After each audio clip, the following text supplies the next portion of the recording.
अस्सलाम वालेकुम, आप देख रहे हैं इनसाइड पाकिस्तान। मैं हूं मोहम्मद ज़फ़ीर। पीडीएम का सियासी मुस्तकबिल क्या होगा? इस्तीफ़े और लॉन्ग मार्च, हुकूमत की क्या हिकमत अमली होगी? हुकूमत गिराने के ख्वाब तो चिकनाचूर हो गए। अपोजिशन इख्तलाफात का शिकार। जरदारी और फजल रहमान का टेलीफोनिक रब्ता, इख्तलाफी मामलात मिलकर हल करने पर इत्तफाक। दूसरी तरफ मरीम नवाज़ कहती हैं कि बिलावल से कोई इख्तलाफ नहीं, नैब को नैब के अलावा सब चला रहे हैं। 26 तारीख को अपने ही अखाड़े में दंगल होगा, ऐसा कहना है वज़ीर दाखिला शेख रशीद का। और दूसरी तरफ इत्तेहादियों के मुतालबात इमरान खान के लिए बड़ा चैलेंज है। महंगाई कैसे कम होगी? आवाम परेशान है, बिज़नेस कम्युनिटी परेशान है। और दूसरी तरफ हुकूमत ये कह रही है कि माशी इशारे मस्बत हैं और बहुत जल्द आवाम को और बिज़नेस कम्युनिटी को बड़ी खुशखबरियाँ सुनाएंगे। कोरोना वायरस की तीसरी लहर, एहतियात ज़रूरी है। आज हम बात करेंगे इन टॉपिक्स पे और हमारे साथ बहुत ही ज़बरदस्त पैनल मौजूद है। हमारे साथ मौजूद हैं जीडीए की सीनियर रहनुमा उज़मा फ़ारूकी साहब, बहुत शुक्रिया आपने प्रोग्राम में वक्त दिया। उनके साथ तशरीफ़ रखते हैं जनाब मुबीन शहजाद साहब, सीनियर तजियाकार हैं, सोशल एक्टिविस्ट हैं, CEO हैं वाकीज़ के। बहुत शुक्रिया शहजाद भाई, आपने भी प्रोग्राम में वक्त दिया। उज़मा साहिबा, सबसे पहले आपके इत्तेहादियों की अगर हम बात करें, हुकूमत आपकी है, आप उनके अलायंस में भी हैं। सिंध में जो हुआ ख़ास तौर पे और सेनेट इंतखाबात के हवाले से क्या समझती हैं? मामला ख़राब कहाँ हुआ? इत्तेहादी बाकी मामला तो अपनी जगह, लेकिन कम से कम आपको वोट मिलने चाहिए थे, वोट नहीं मिले। आपका सेनेटर बनता था जो कि जेनुअनली, और वो नहीं बन सका। PTI ने क्या क्या कारनामे सर अंजाम देने हैं? डेवलपमेंट्स के वाले से आपको क्या सपोर्ट करनी है, तो वो तो एक बात की बात थी। इस मामले में भी आपको सपोर्ट नहीं कर सके वो? बिस्मिल्लाहिर्रहमानिर्रहीम। देखिए, जहाँ तक इत्तेहादी होने का सवाल आपने किया, ये बिल्कुल वजह है कि हम उनके इत्तेहादी हैं, मगर हम उन चीज़ों में इत्तेहादी हैं जहाँ मुल्क की बहाली है, ठीक है, आवाम की खुशहाली है।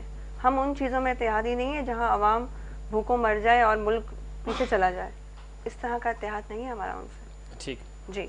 और सेकंड ये है कि देखें, इस वक्त की जो सूरत हाल है वो इलेक्शन की सब में देखिए, सेनेट के इलेक्शन की तो सूरत हाल, देखिए वादे तो कभी हमसे वफा हुए ही नहीं है, मगर हमने खामोशी इसलिए अख्तियार रखी हमेशा से क्योंकि हम मुल्क का सुकून बर्बाद नहीं करना चाहते। हम नो वायलेंस, ओनली साइलेंट, ठीक है, जमहूरी तरीके से हमने अपना जमहूरी हक अदा किया बहुत है। अच्छी बात है उज़मा जो आप बात कर रही हैं। लेकिन आपने आपकी पूरी जमात ने, GDA इत्तेहाद ने, यूँ अगर कहा जाए तो उन्होंने तो PTI को वोट दिया, लेकिन PTI ही के लोगों ने आपको वोट नहीं दिया। तो फिर इत्तेहाद आपका, आप कह रहे हैं वसी तर मफाद के लिए हम ये इत्तेहाद कर रहे हैं। सिंध में क्या हो रहा है? पाकिस्तान पीपल्स पार्टी की तरफ PTI का झुकाव है, जो कि आपको भी पता है, हमें भी पता है। जरदारी साहब की सपोर्ट की वजह से ये तमाम चीज़ें चल रही। तो वो एक तरफ आपके इत्तेहादी हैं, एक तरफ वो पाकिस्तान पीपल्स पार्टी के भी अंडर द टेबल इत्तेहादी हैं। तो फिर इस चीज़ को आपके GDA की जो कोर कमेटी है या GDA के जो इजलास होते हैं, तो उसमें आप लोग इन चीज़ों को नहीं उठाते कि प्राइम मिनिस्टर तक ये बातें जानी चाहिए? देखिए, प्राइम मिनिस्टर तक ये बात जाने के लिए अभी रिसेंटली नुसरत सैयद अब्बासी हमारी सिटिंग MP हैं, उन्होंने अभी लेटर भी ये लिखा है और ये बात वाजे कर देते हैं हम कि हमने इस पे आवाज़ उठाई है। हाँ, बस हमने वायलेंस नहीं किया, आवाज़ उठाई है। आवाज़ उठाई है, ये नहीं, बहुत अच्छी बात है कि वायलेंस होना भी नहीं चाहिए और आवाज़ उठानी चाहिए। हुकूमत को भी सोचना चाहिए। कराची से ख़ासतौर पे MQM इनकी इत्तेहादी है, GDA, और इनकी वजह से हुकूमत कायम है। कराची के वाले से, सिंध के वाले से काम होने चाहिए। मुबीन शहजाद साहब, किस तरह देखते हैं, ख़ासतौर पे चूँकि कोरोना की तीसरी लहर है, बिज़नेस कम्युनिटी पहले ही परेशान है, हुकूमत की सख्त पॉलिसियाँ अपनी जगह, और क्या कोई आपको लगता है मौजूदा हुकूमत रिलीफ देगी बिज़नेस कम्युनिटी को, या आपका जो पावर सेक्टर है, बिज़नेस सेक्टर है, इसमें?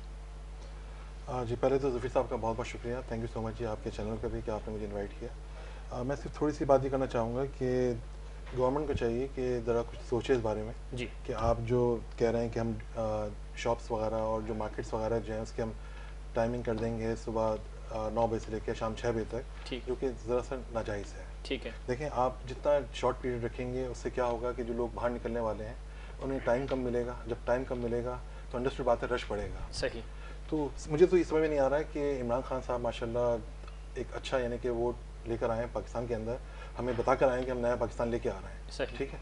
उसके बावजूद ये आलम है कि आपने अभी तक हमारे साथ कोई रब्ता नहीं रखा एसोसिएशंस के साथ या कोई फेडरेशन के साथ या चैम्बर्स के साथ। देखें, मुझे समझ में ही नहीं आ रहा कि आप लोग खुद बैठ के फैसला कर लेते हैं कि जी मार्केट 8 घंटे, क्या 8 घंटे के बाद क्या 8 घंटे के बाद जो है क्या कोरोना सो जाता है क्या? सही। मुझे इस बात का जवाब दीजिए। ठीक। देखिए, आप एसोसिएशन को साथ लेके चलें, आप फेडरेशन को साथ लेके चलें, आप उसके अलावा चैम्बर्स को साथ लेके चलें। ठीक है। आपको चाहिए कि देखिए, आपको पता है कि आगे आ रहा है ईद का फेस्टिवल वगैरह, सही। ठीक है, खुद ब खुद टाइमिंग्स वगैरह जो है बढ़ जाते हैं, लोग ऐसे बाहर ही। निकलते हैं। ठीक। आप लेके चल रहे हैं बाहर के ममालिक को अपने साथ, कैसे कैसे मुमकिन है?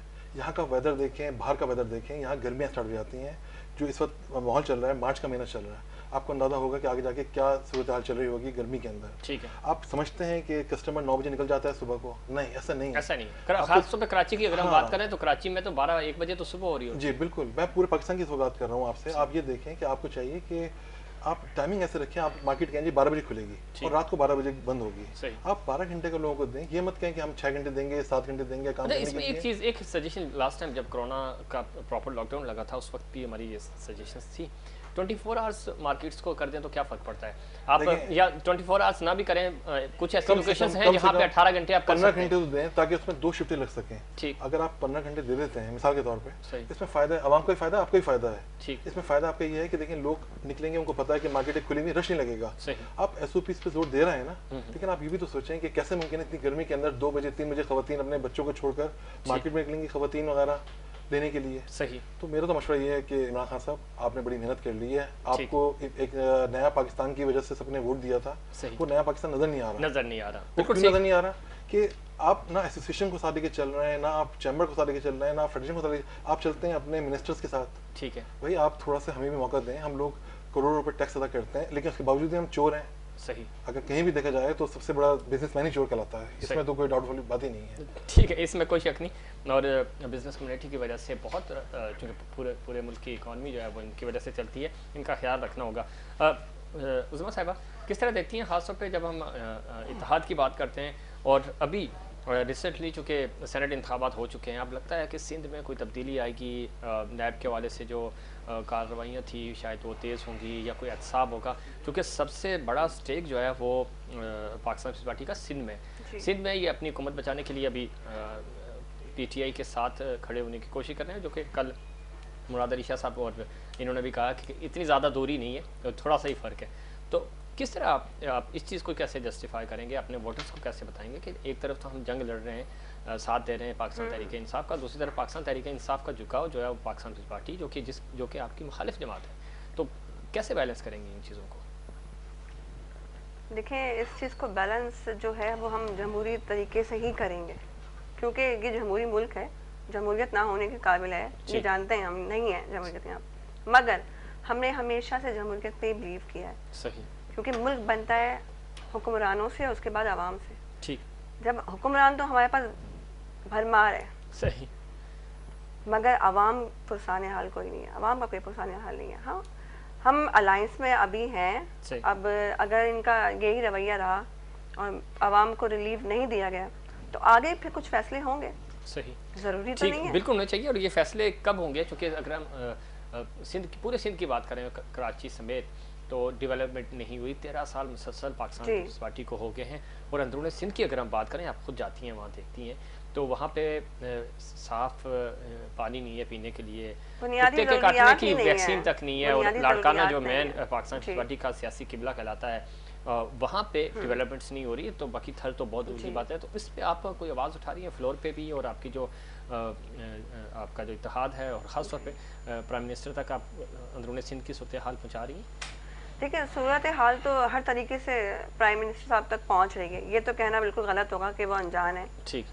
और हमारी सिटिंग MP जो है नुसरत अब्बासी, अक्सर उन पे टोंट की जाती है, उनका माइक बंद कर दिया जाता है इसी वजह से कि आवाज़ क्यों उठाई जा रही है। ठीक।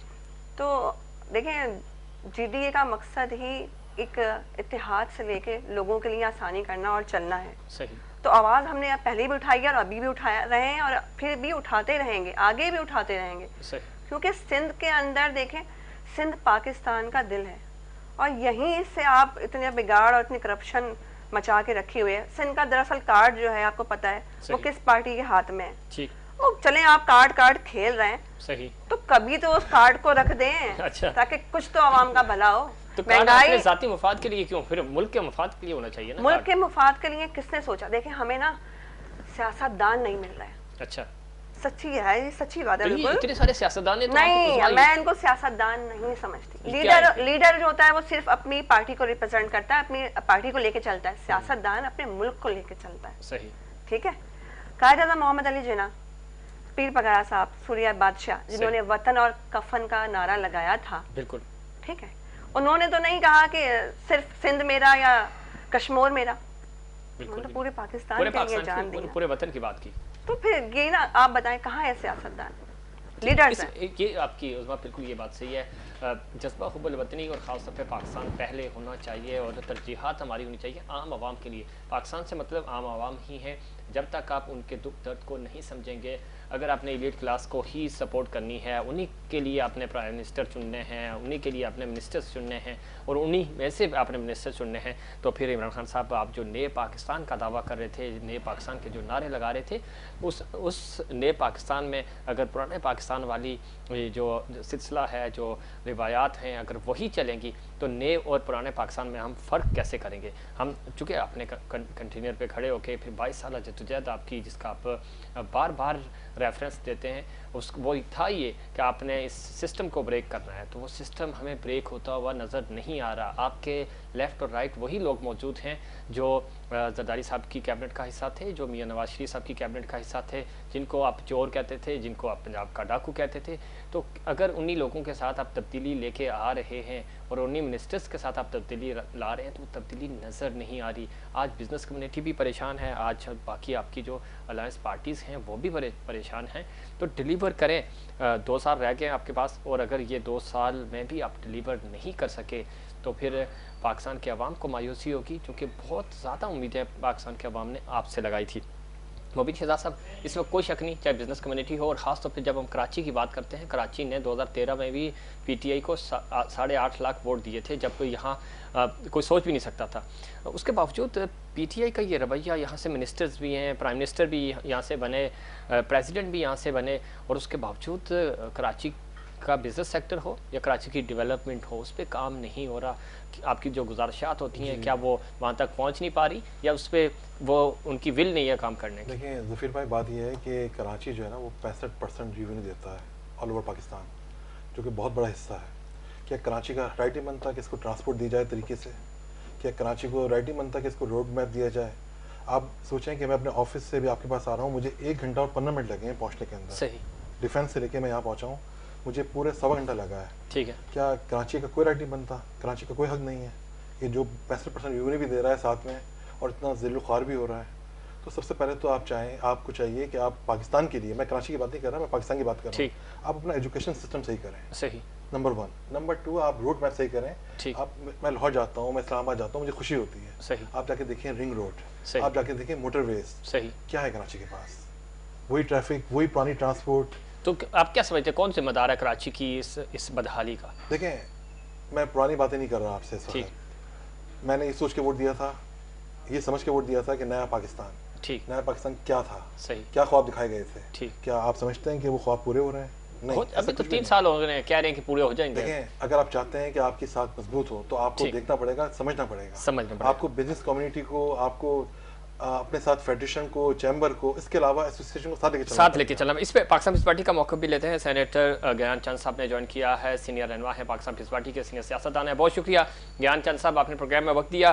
किस तरह देखते हैं खासतौर पे अभी आज जो टेलीफोनिक गुफ्तगू हुई मौलाना फजल रहमान साहब और आसिफ अली जरदारी साहब के दरमियान, लगता है कि पीडीएम के जो इख्तिलाफात थे और आप जो इस्तीफ़ों के मामले पे एक डेडलॉक है, उसमें कुछ आपको ब्रेक थ्रू मिलने वाला है।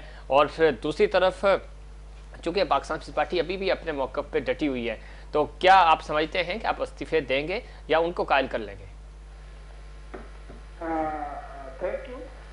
मैं देखो, ये फैसला तो पीडीएम में हमारी लीडरशिप को बैठकर करना है जी, इस्तीफे देने हैं कि नहीं देने। लेकिन पीपल्स पार्टी का एक पुराना मौक़िफ़ रहा है कि पार्लियामेंट के फोरम को किसी भी सूरत में अंडरमाइन नहीं करना चाहिए, उसको ठीक है, दिखानी चाहिए, उस पर रहकर ही हमें आगे बढ़ना चाहिए। आपको याद होगा जब मियां नवाज शरीफ साहब बाइकआउट कर रहे थे तो भी उनको हमने कन्विंस किया था कि बाइकआउट ना करो, असेंबली में आओ, और वो आए थे।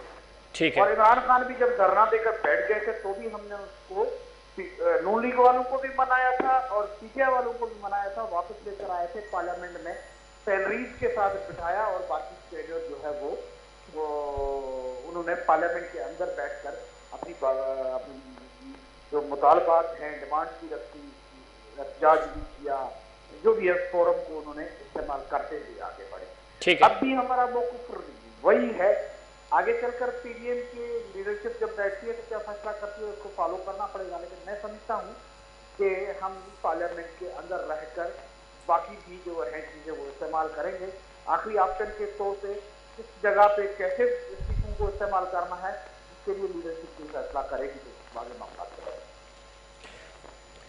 इसमें शेख रशीद साहब का आज बयान आया, वो कहते हैं लाहौर का ख़ानदान सिलेक्टेड है या लाड़काना का ख़ानदान सिलेक्टेड है, ये दोनों आपस में फैसला कर लें।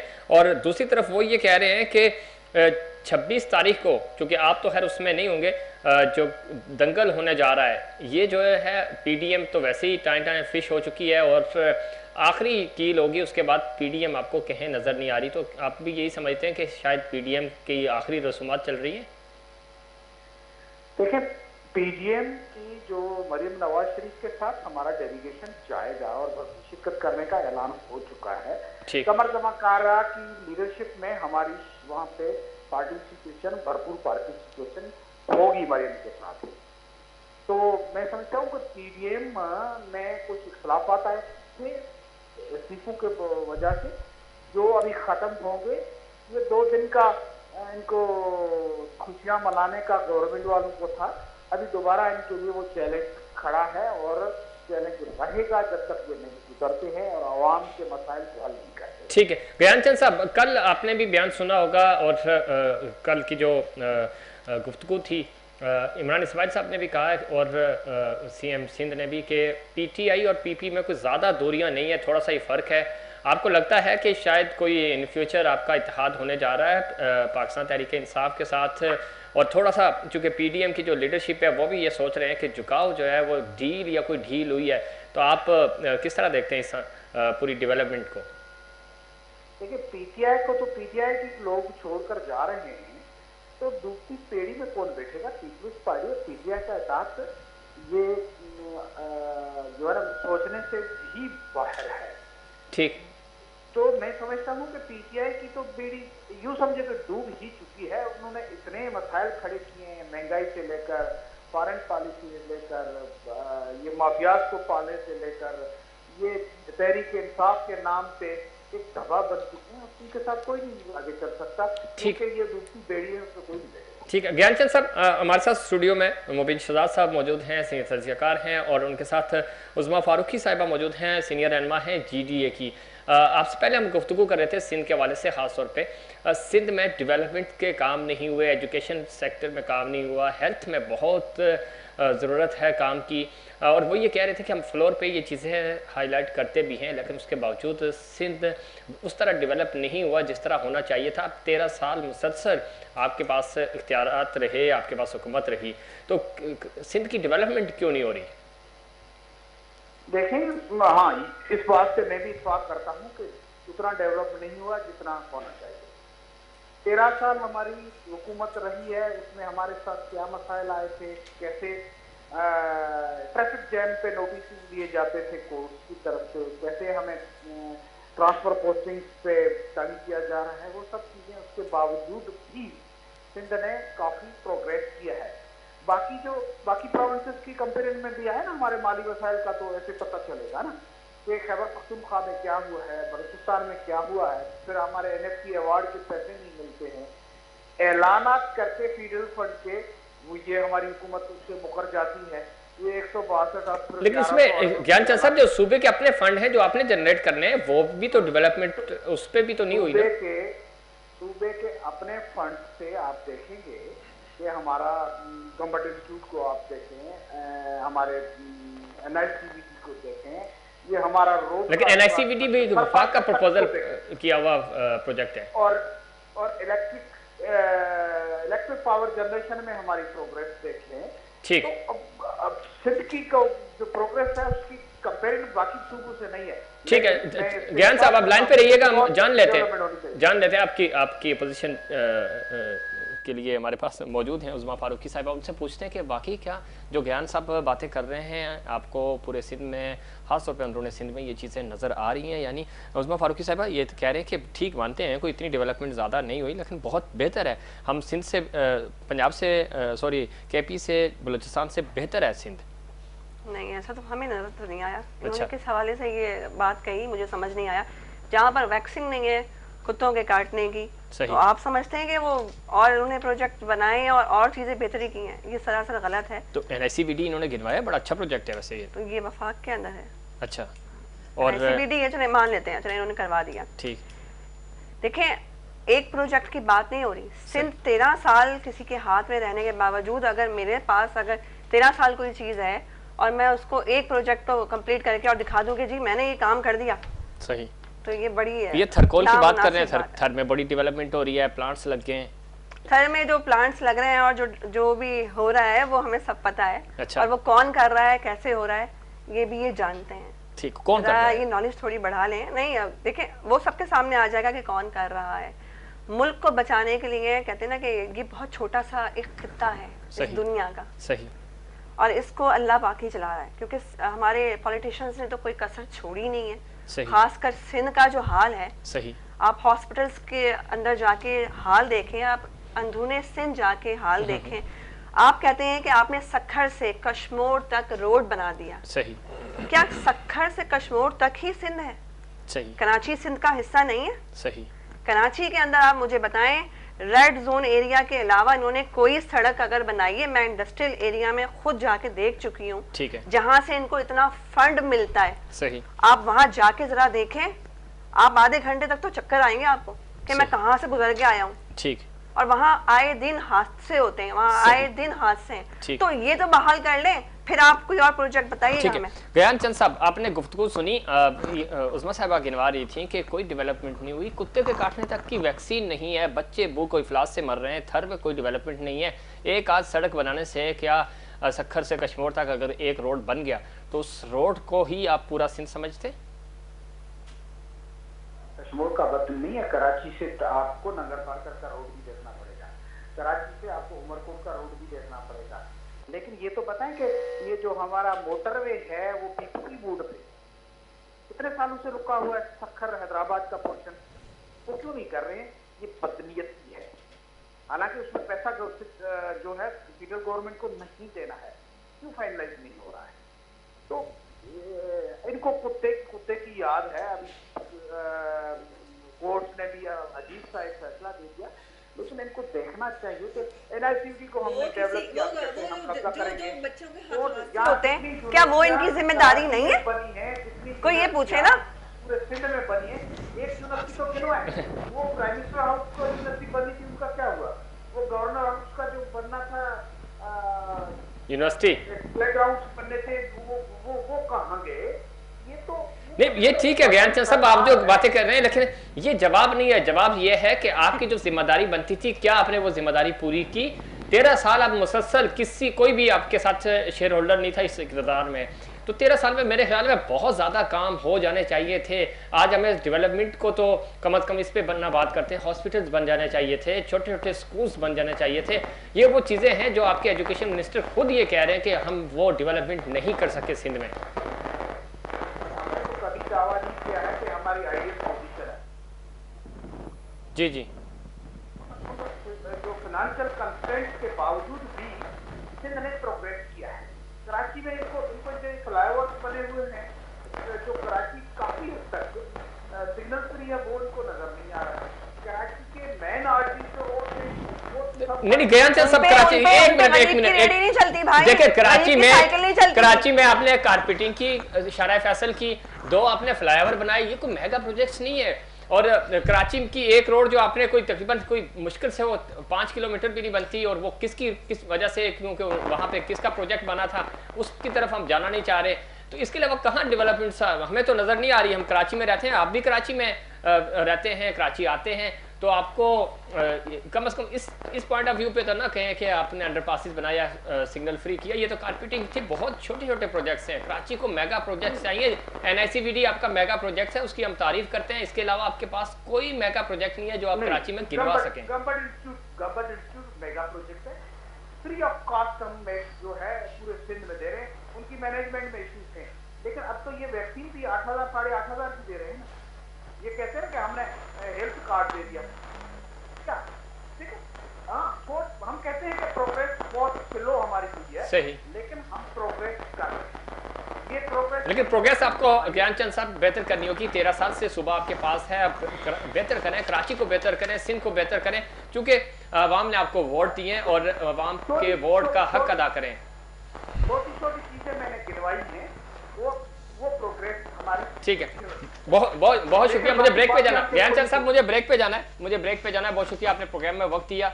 और नाज़रीन, अगर हम सिंध की बात करें तो सिंध के हवाले से बहुत ज़्यादा काम करने की गुंजाइश है, बल्कि काम बहुत कम हुआ है, ज़्यादा करना है। और पाकिस्तान पीपल्स पार्टी के पास एक आध प्रोजेक्ट है, और छोटे छोटे प्रोजेक्ट्स को आप मेगा प्रोजेक्ट्स नहीं कह सकते। कराची दुनिया का 7वां बड़ा शहर है, और 7वें बड़े शहर में अगर आपने एक अंडरपास बना लिया और उसको आप कहते हैं कि ये हमारा प्रोजेक्ट है, तो इस पे सिंध हुकूमत को भी और वज़रा को भी इस पे कम से कम इस पे शर्म करनी चाहिए कि कराची को डेवलप करें, बिज़नेस बनाएं। कराची आपको 90% सूबे को रेवेन्यू देता है, 60% रेवेन्यू जो है वो वफाक को देता है, और कराची के साथ सौतीली माँ जैसा सलूक किया जाता है। इस सलूक को बंद करना होगा, क्योंकि कराची तरक्की करता है तो सिंध तरक्की करता है, पाकिस्तान तरक्की करता है। इस पर मज़ीद बात करेंगे, लेकिन उससे पहले एक कमर्शियल ब्रेक।